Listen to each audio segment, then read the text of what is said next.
When my mother was engaged, her only wish was for her father to walk her down the aisle. Now, my grandfather was a and very proud man, and most of the memories I have are of him taking care of his wife and his children, but he never took care of his health. 5 years prior to my mother getting engaged, he was diagnosed with congestive heart failure and type 2 diabetes. And 1 month after, my grandfather walked my mom down the aisle and gave her away to the love of her life. He passed away. Now, leading up to and the aftermath of his death, it really sparked an interest in my own health and well-being. And with that interest in health and the want to help others, I have decided to pursue a career in becoming a registered dietitian nutritionist. Now, as many of us might know, learning the information to pass a test is not always enough. So, the past couple weeks, I have spent my time researching the effects of diabetes, the complications that it causes on our body, and the prevention of it. Now, the severity of the disease might seem scary, but you need to educate a little bit on yourself on the differences between it. Now, you might know that type 1 and type 2 diabetes are the two main types. Type 1 mainly is they cannot produce insulin, meaning like you can remember it as not having a key, so they cannot produce the insulin. This is caused by the beta cells in the pancreas being attacked by your own body. It is unknown why this happens, but it is mainly thought to be genetic factors and the possibility of viruses. And in the National Health Interview Survey in 2016 of self-reporting adults, it found that 3 million or 0.5% of US adults had type 1 diabetes. Now, the other half to this disease is type 2 diabetes, and they don't respond very well. People with it don't respond very well to the insulin that the body produces. This is caused by insulin resistance and deficiency. It is unknown why our body does this or why we can't produce it as well, but it is thought to be because of genetic factors and also inactivity and being a little bit overweight, a couple environmentals as well. In the same National Health Interview Survey in 2016, it found 21 million adults, or 8.6% of the US adults, had type 2 diabetes.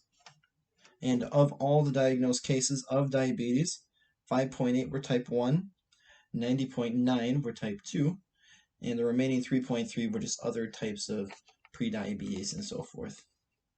Now, after hearing a little bit of the statistics and the prevalence of the disease, I'm going to talk to you a little bit more about the more common side of it, type 2 diabetes. Now, there are irreversible complications even when it comes to prediabetes. Some of the first tell signs of elevated hemoglobin A1C levels is nerve damage. Now, hemoglobin A1C, HbA1c, is just a long-term marker for blood sugar levels. And in 2018, it found small nerve impairments in people with HbA1c levels lower than that of registering to be considered type 2 diabetes. So you can have damages that are irreversible even in prediabetes. And heart disease is the leading cause of death for people with type 2 diabetes. And a study of hearts of diabetics and pre-diabetics with no history of CVD, congestive heart failure, or cardiovascular disease, found a decrease in volume of hearts in men.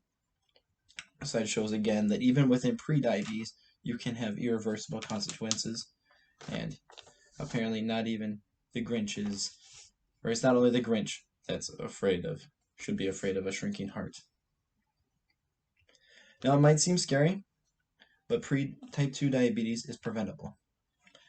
Prevention of type 2 diabetes, the main thing you need to know, or the first steps, is recognizing that you have it. And one of the main things that everyone thinks is, but not true, not everyone that is overweight has diabetes.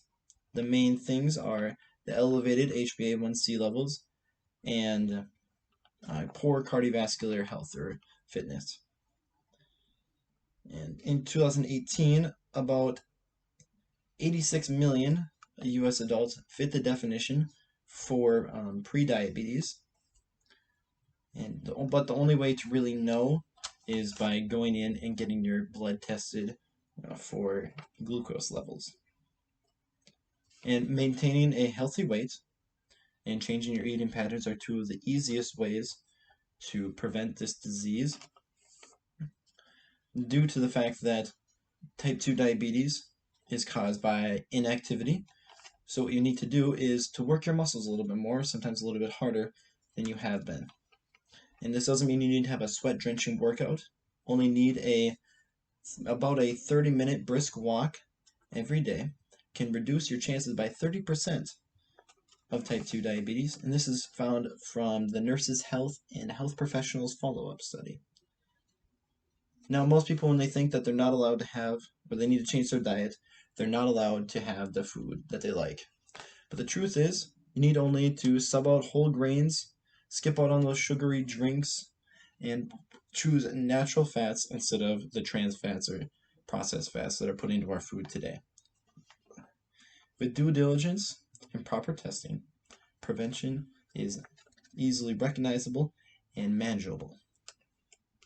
Now that I've explained to you the differences in types of the prevalence of the diseases, hopefully you can recognize them before they come.